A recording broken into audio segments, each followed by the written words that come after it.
এখনো যারা পায়নি দাওয়াত কোরআনের এই মিছিলে, এখনো যারা পায়নি দাওয়াত কোরআনের এই মিছিলে,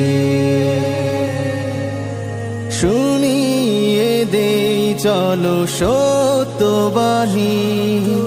শুনিয়ে দেই চলো সত্যবাণী, পথ বাতলে দেই আমরে, বলে দেই বুকে টেনে, জান্নাতে একাই আমি যাব না তো ভাই, তোমাকেও জান্নাতি দলে নিতে চাই।